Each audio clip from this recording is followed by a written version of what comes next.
Bonjour à tous, c'est Romain Daubry depuis la salle des marchés de Bourse Direct du service Info d'Expert. Je suis ravi de vous retrouver pour ce brief hebdomadaire et d'analyse graphique.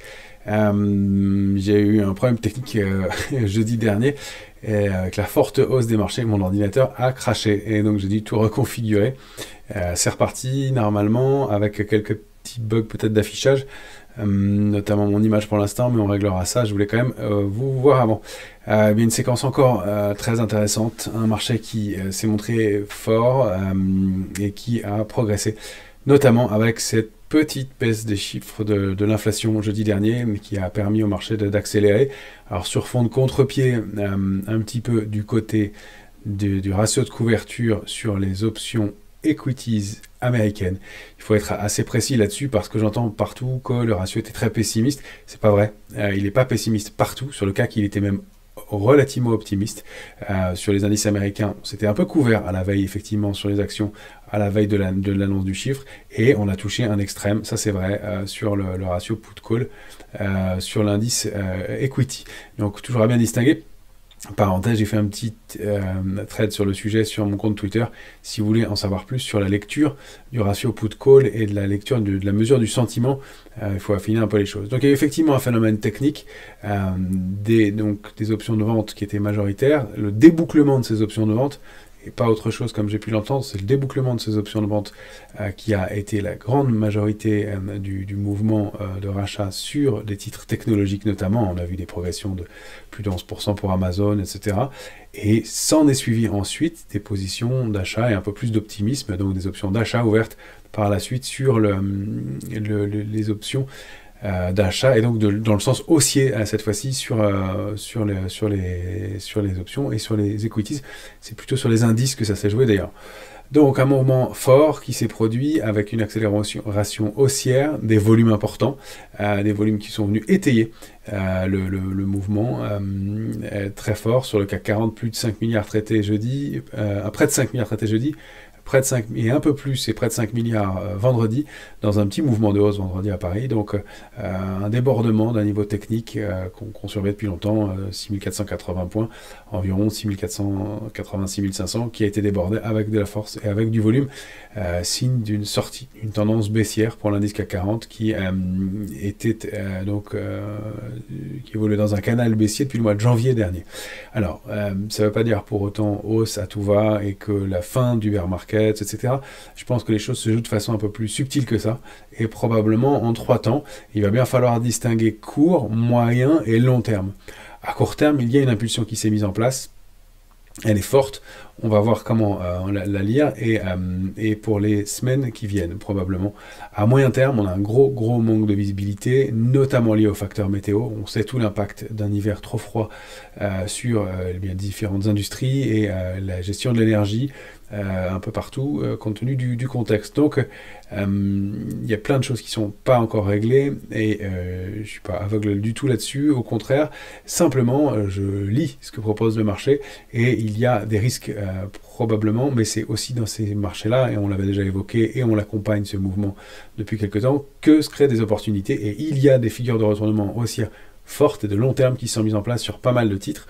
Ça n'est pas encore le cas sur l'ensemble des valeurs, et il y aura probablement des répliques baissières dans les semaines qui viennent, peut-être même assez marquées compte tenu des excès que connaît le marché en ce moment. Alors la feuille de route qu'on a, une feuille de route, ça n'est pas lire à l'avenir ou deviner ce qui va se passer. La feuille de route, c'est de prendre des grandes lignes et de repérer quels éléments et quel timing pourrait observer le marché, avec des axes et des directions et un plan qui nous permet d'agir en fonction d'éléments et de niveaux testés. C'est pour ça que vous l'avez vu pour nos abonnés, on a allégé quelques positions déjà sur cette accélération haussière. On reste quand même très investi, on l'était à plus de 90% sur notre portefeuille investisseur, quasiment au maximum. On prend du bénéfice un peu, on allège une partie sur certains titres, sur certaines valeurs, pour avoir du cash à nouveau, pour jouer des petits retracements. On n'est pas dans un système de protection. En revanche, si on rompt certains niveaux, on aura une attitude plus défensive. Ça n'est pas le cas pour l'instant, et encore une fois, les signaux qu'on vient de voir sont plutôt au chapitre d'un mouvement de force à court terme. Cette feuille de route, elle se prolonge pour nous jusqu'à la fin de l'année environ, et dans le courant de l'hiver, on sera plus prudent. Donc, est-ce que, en fonction du comportement du marché, est-ce que ce sera en décembre ou est-ce que ce sera en février? Ça, c'est difficile de le dire, mais c'est plutôt probablement en début d'année que devrait jouer un mouvement d'affaiblissement en termes de timing. C'est ça qu'on vise en tout cas. Encore une fois, on n'a pas de prétention à lire l'avenir, mais en fonction du comportement actuel du marché et des éléments globaux, avoir une feuille de route. Pour l'instant, on ouvre la voie à des mouvements intéressants, on va le voir. Il y a eu un peu de soutien du côté des marchés dérivés. Il faut reconnaître que c'est pas extrêmement fort pour un mouvement haussier. Maintenant, je l'évoquais, on l'a déjà vu comme ces éléments-là. Par exemple, début 2019, après la grande baisse de fin 2018, début 2019, le marché est monté régulièrement sans créer de nouveaux intérêts, sans que la position ouverte ne progresse sur les futurs, au début en tout cas. Et puis ça s'est étayé ensuite. Alors ça s'est étayé un petit peu et on est passé d'un stade de très faible intérêt à un assèchement complètement de la position ouverte et diminution de pression baissière. Signe intéressant, hein, en septembre et octobre, on l'a évoqué plusieurs fois, signe que les vendeurs ne se manifestaient plus. On l'a surveillé contre les niveaux de résistance importants sur le CAC 40, notamment qu'on avait bien identifié, dont on a parlé plusieurs fois, et ils ne sont pas manifestés à nouveau. Ça débouche sur une hausse, donc à court terme. Reste que donc il va falloir naviguer dans ce marché qui a progressé assez vite. On a pas mal d'éléments intéressants cette semaine.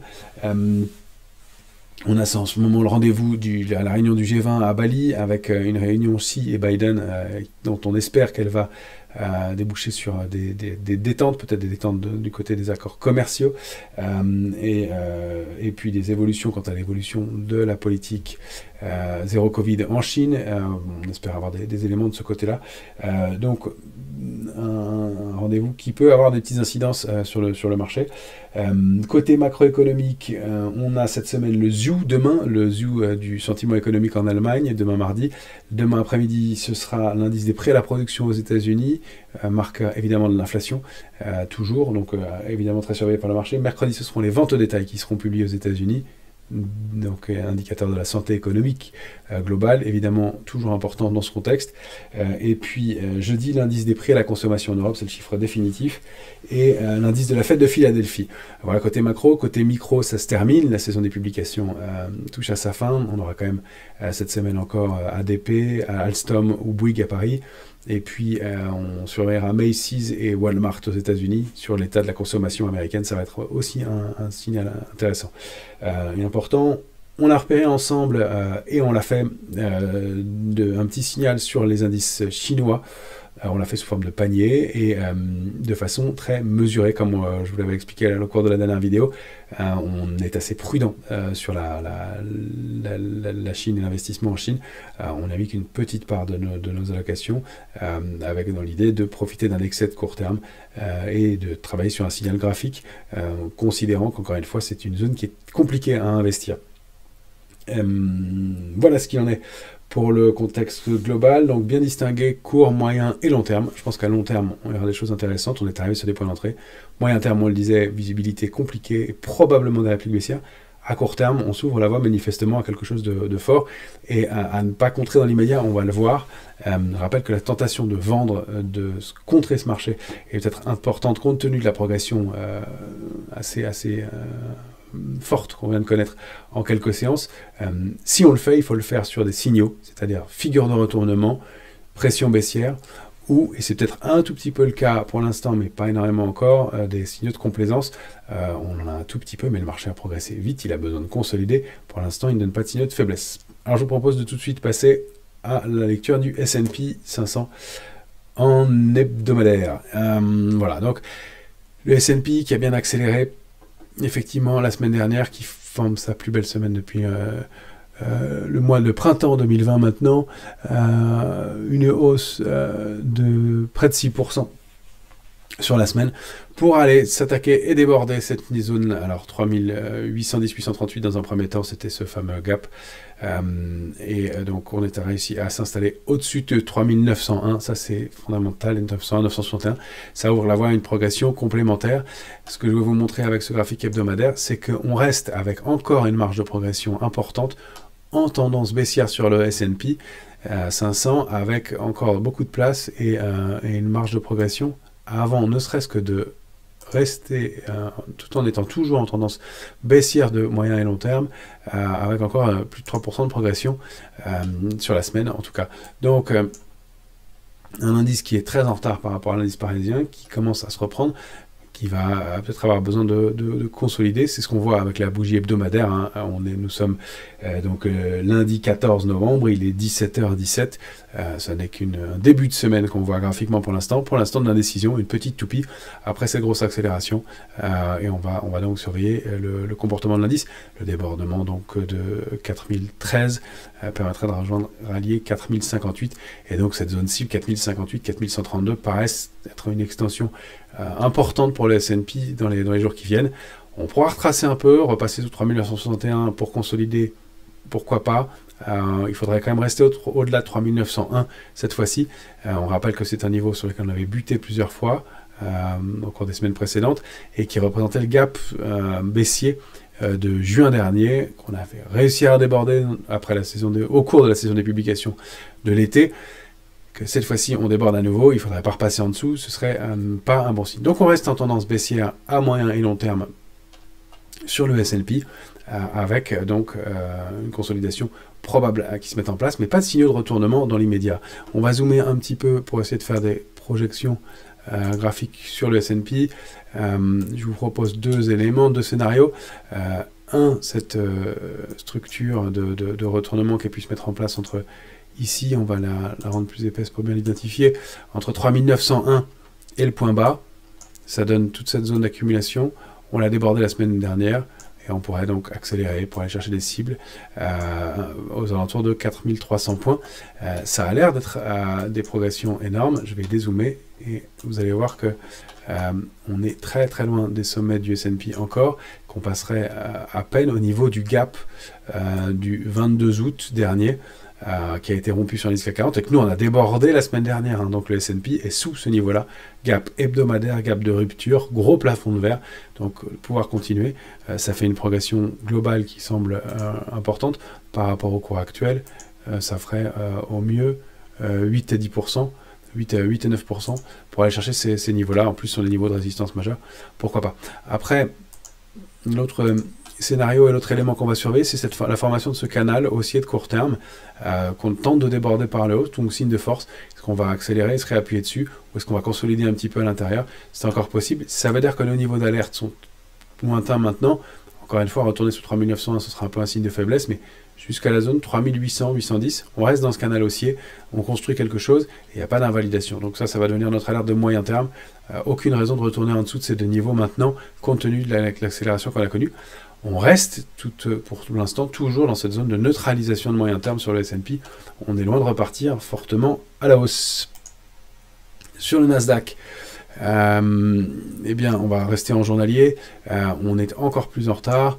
Le gap du 22 août, il est ici. Hein, il est très très loin, lui encore, au niveau des 13 250 points. On a formé une structure de retournement avec un double appui, c'est pas un double bottom, hein, il faut plus d'écart dans le temps pour un double bottom. Et donc voilà, on a formé cette structure qu'on remarque avec cette oblique que je vais positionner en bleu, ce sera plus lisible, et avec une cible potentielle correspondant à la taille de la figure. Si on est conservateur, je l'ai été en prenant l'objectif, on prend juste la taille des supports, des derniers supports, donc on s'était bien arrêté à 10 690, c'est un support intermédiaire, ça devient un support majeur, hein, ce double appui et cette réaction haussière, et si on le duplique par le haut en sortant, on arrive bien à aller chercher des niveaux situés entre 12 605 et 12 865, ça correspond à un des gaps baissiers qu'on avait formé, comblement, cette zone de gap qui a été déjà comblée en revanche, pardon. Ouais, et donc retour là, 10 605, on a une cible haussière qui peut se situer à ce niveau-là. On a pas mal de rattrapage possible encore sur les indices américains, ils sont montés beaucoup d'un coup, mais le mouvement est relativement modeste globalement sur le Nasdaq. Encore à ce stade, on a progressé de 10% environ, alors qu'on consolide un peu autour de cet axe. autour de 11 138 qui était un niveau majeur, on en avait parlé plusieurs fois, et puis 11 510, pourquoi pas, pour aller former donc un throwback et aller accélérer ensuite. Pareil, de la même façon que sur le S&P, il ne serait pas bon d'enfoncer trop les supports intermédiaires. 11 312 nous semble être le maximum sur le Nasdaq à tolérer pour un retracement. Même si on descend à 10 960, ça invaliderait l'impulsion haussière de court terme, mais ça n'invaliderait pas le mouvement, la structure à moyen terme. C'est en dessous que ça se jouerait. On en est loin pour l'instant, et le marché, encore une fois, est allé assez vite, effectivement, mais après une consolidation longue. On a consolidé pendant une bonne partie du début de l'année scolaire, depuis début septembre, et on forme donc cette structure. Pour l'instant, pas mal d'éléments à reconstruire. Ça n'est pas l'indice fort pour l'instant, le Nasdaq, et c'est ce qu'on pressentait. Petite parenthèse sur le sujet, mais on en avait parlé. Probablement, il y a une grande rotation qui se met en place, et on voit que les anciennes valeurs fortes ne sont pas celles qui tiennent le mieux dans ce mouvement pour l'instant. Alors c'est un peu tôt pour en dégager des grandes lignes. Il va falloir voir comment tout ça se met en place, consolide, mais on voit bien que ce ne sont pas les valeurs technologiques qui ont le plus le vent en poupe dans l'immédiat. Et pour cause, compte tenu du contexte, avec la hausse des taux notamment, et donc le cycle pourrait être modifié. Du côté du VIX, il est allé combler ce VIX, le fameux gap. Il l'a fait très rapidement, on le surveillait, c'était une zone cible. Le fameux gap qui avait été ouvert le 22 août dernier. Et lui nous donne un signe important. Non seulement il est allé combler le gap en séance jeudi au cours de l'accélération haussière, donc très technique, mais en plus il se réinstalle sous l'oblique, la ligne de tendance haussière de la volatilité, donc le stress, montant régulièrement depuis novembre 2021, ça fait un an qu'il avait tenté de rompre, mais qu'il n'avait pas rompu en clôture ce niveau-là, et là il se réinstalle en dessous, toujours en zone d'alerte, mais en allant combler ce gap. Donc c'était une cible, peut-être encore une fois une pause, et des éléments à surveiller. Et surtout, je rappelle que c'est une semaine d'échéance sur les marchés dérivés. J'ai oublié de le préciser en introduction. Vendredi prochain aura lieu l'échéance du mois de novembre sur les marchés dérivés. Ce n'est pas une échéance majeure, mais elle peut créer, cet élément technique peut avoir des incidences sur les prix des indices, et donc sur les comportements des opérateurs en fonction de la rupture ou du débordement de certains niveaux. On va le voir sur l'indice CAC 40. Il y a des éléments qui jouent pas mal autour de 6600 points manifestement.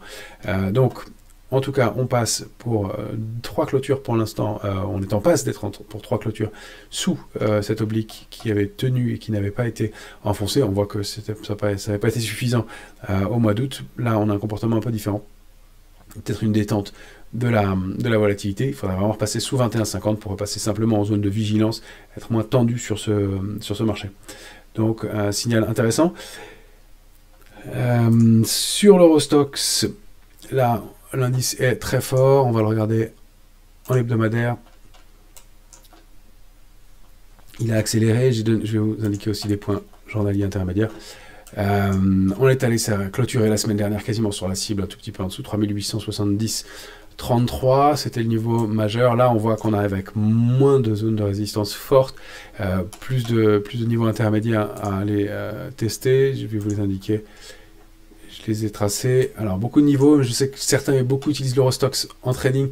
Donc, voilà, les niveaux majeurs, toujours, vous repérez, 3730, 3870, 4024, encadré. 3901, eh bien, voilà, on a été buté dessus, c'est un intermédiaire, manifestement, on retrace un peu depuis. 3936, gros niveau, 970, un petit intermédiaire, et l'extension maximale de cette impulsion, pour l'instant, 4024. On peut tout à fait consolider, retourner, peut-être combler ce gap. Attention à ce gap-là, ça pourrait être un gap d'épuisement, vu le contexte. Et donc, consolider un peu, on peut tout à fait baisser jusqu'à 3730 sans problème sur l'Eurostoxx, sans que ça ne remette quoi que ce soit en cause. Et que ça reste une simple consolidation dans un mouvement qui a été quand même très très puissant. Plus de 20% de hausse en quelques semaines, et 6 semaines de hausse d'affilée sur les indices. C'est très très fort. Il va falloir évidemment digérer ça. Ça ne veut pas dire que le marché doit baisser dans l'immédiat. J'insiste là-dessus. Il faut attendre un signal, quelque chose qui nous indique que le marché se retourne, un affaiblissement. Là, on a effectivement depuis 48 heures des éléments qui vont dans ce sens-là. De là à se positionner baissier fort dans un marché qui vient de monter et avec du volume comme on vient d'en connaître, ça me paraît un peu risqué. On va passer au CAC 40.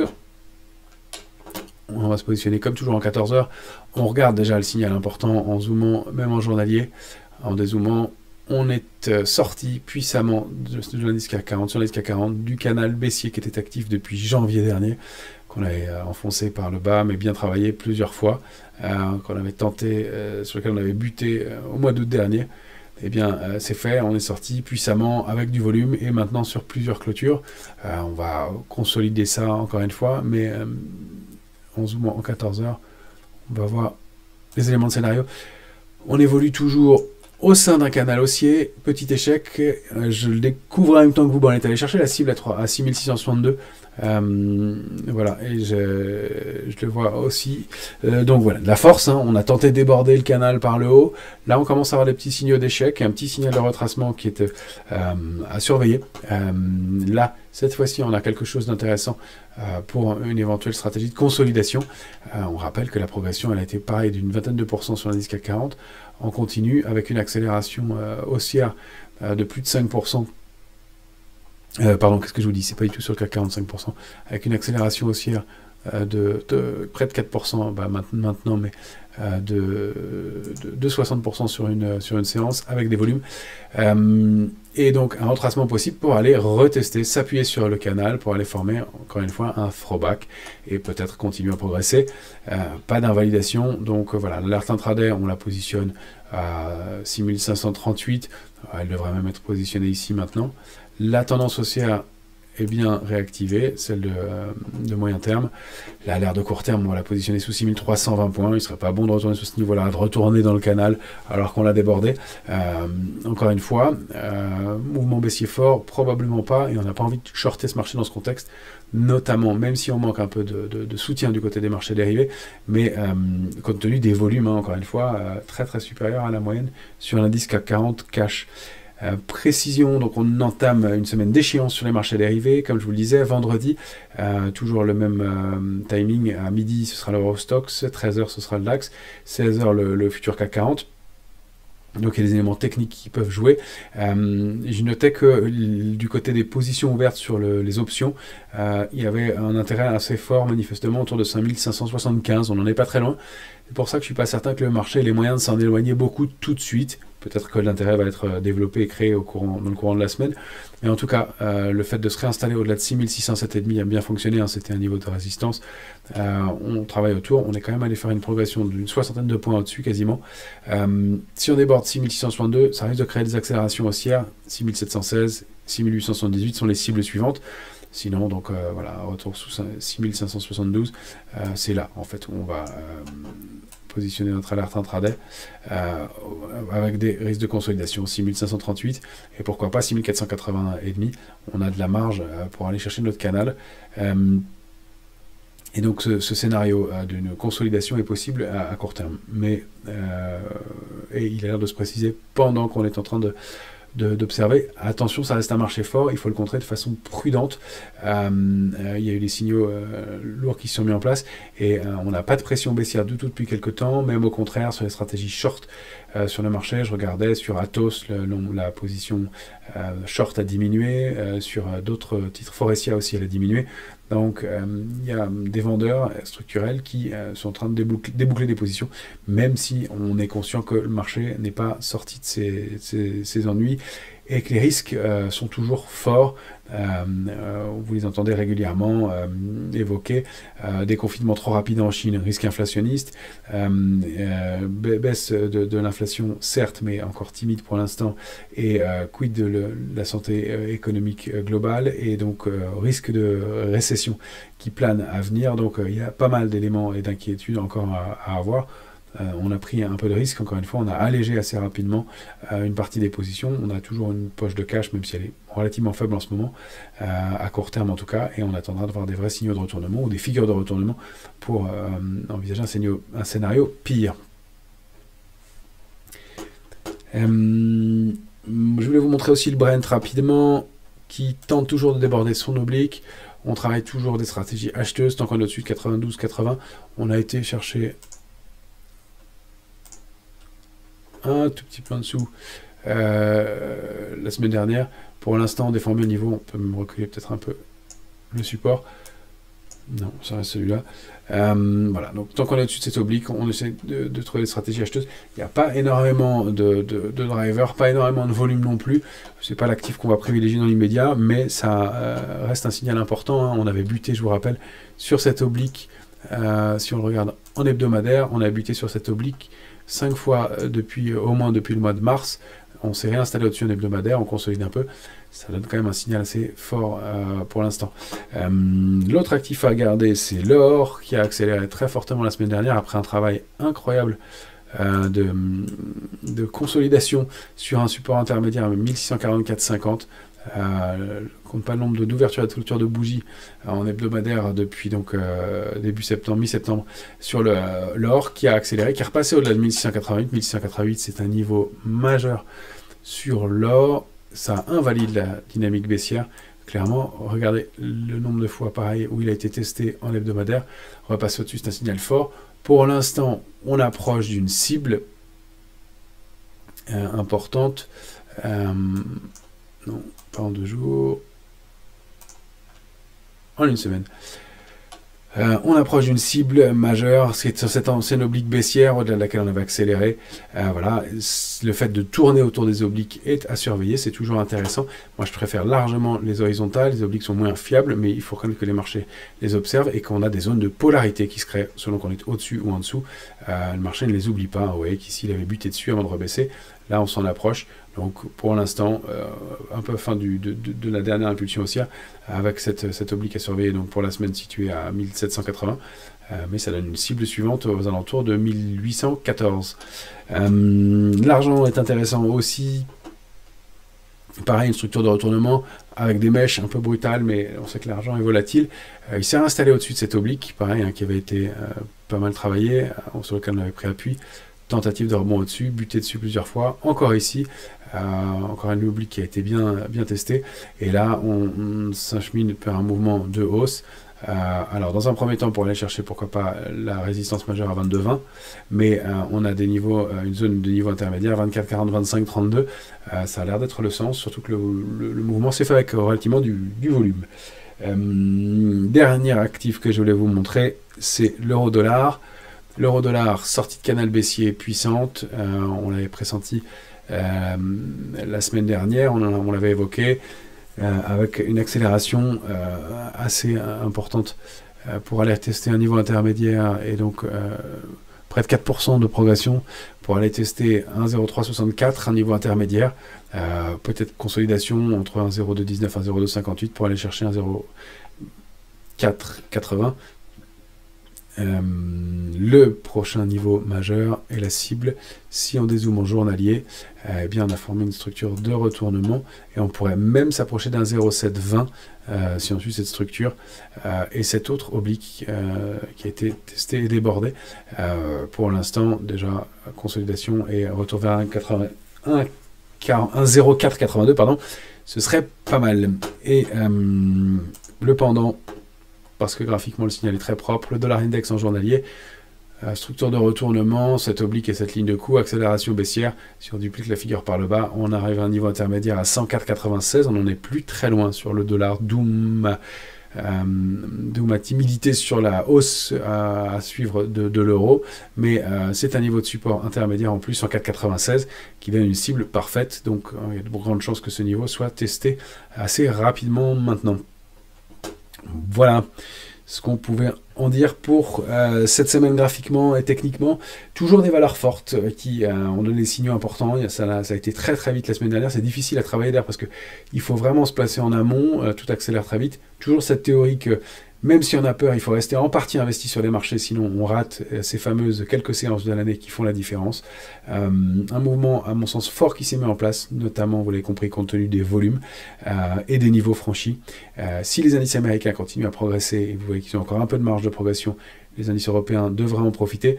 Je ne fais pas trop de projections sur les cours des indices européens. On va voir comment le marché se comporte au fur et à mesure. On va voir comment on digère cette sortie de canal baissier qui s'est matérialisée maintenant. Et puis voir comment se comportent les indices américains. dans les jours aux semaines qui viennent, et qui pourrait donc donner un peu de relais dans un mouvement aussi qui a déjà été fort pour nous. On voit qu'il n'y a pas vraiment de faiblesse. Après, malgré 2 séances de hausse importantes, les indices ne replient pas fort dans l'immédiat. Quelques valeurs que j'avais citées chez Guillaume Sommerer, vendredi, dans le mouvement de marché, mais qui sont les valeurs les plus fortes que j'ai identifiées sur les grosses capitalisations et avec du potentiel. On a Worldline qui a encore un potentiel d'une 32%, Atos qui devient plus solide, qui franchit des résistances et qui a donc la voie à une progression complémentaire. Trigano aussi de l'ordre de 18%. Schneider Electric, pareil, arrive derrière, et Essilor ensuite, Airbus et Stellantis, parmi les valeurs qui ont plus de potentiel.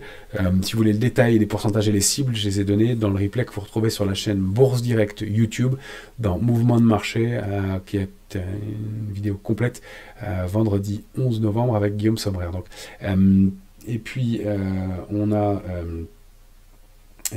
parmi les secteurs, 3 secteurs qui sortent un peu du lot, toujours ceux qui sont liés aux énergies, qui restent en ligne à court terme mais fort à moyen long terme. Le secteur de la chimie qui donne des signaux de force depuis le début de semaine. Le secteur technologique, on l'a travaillé, on est rentré dessus comme vous le savez, et on a pris un peu de bénéfices rapidement parce que c'est un petit mouvement qui se mettait en place. Je pense que c'est un rattrapage lié à un excès plus qu'un mouvement de retournement profond et fort sur ce secteur qui, à mon avis, aura plus de mal dans les semaines qui viennent. On va préférer de toute façon dans les semaines qui viennent le stock picking, choisir individuellement des actions plutôt que des grosses logiques indicielles. Il va falloir faire un vrai travail d'analyse sur des dossiers intéressants. On le voit, il y a des choses qui se passent sur des dossiers comme Calray, donc, qui a annoncé par exemple un contrat important avec les États-Unis.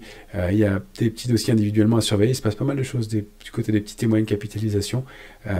Ça va être intéressant à regarder. Donc on n'est pas contre ou pour un secteur de façon forte, mais moins orienté sur des secteurs en particulier et plus pro-stock picking, pro-sélection de valeurs, ce qu'on essaie de faire pour vous, donc tous les jours et toutes les semaines, pour vous donner des signaux intéressants. Je vous retrouve pour ma part à tous les rendez-vous habituels, le mardi à 10h30 et 11h30 avec Cédric Decoeur, mercredi après-midi avec Guillaume Sommerer, donc sur BFM dans les 2 cas, et puis vendredi pour l'échéance des marchés dérivés, je vous retrouverai en plateau avec donc Perceval Finance et Philippe Béchade, donc Jean-Louis Cussac et Philippe Béchade, dans l'émission de Grégoire Farvet qui sera animée cette semaine par Nicolas Pagnès à 17h pour le bilan et l'échéance de cette échéance des marchés dérivés du mois de novembre qui aura été particulièrement intéressante. Voilà, vous savez tout ou presque. Je vous souhaite une très bonne semaine à tous et je vous dis à jeudi soir pour l'autre vidéo hebdomadaire. Très bonne semaine, merci, au revoir.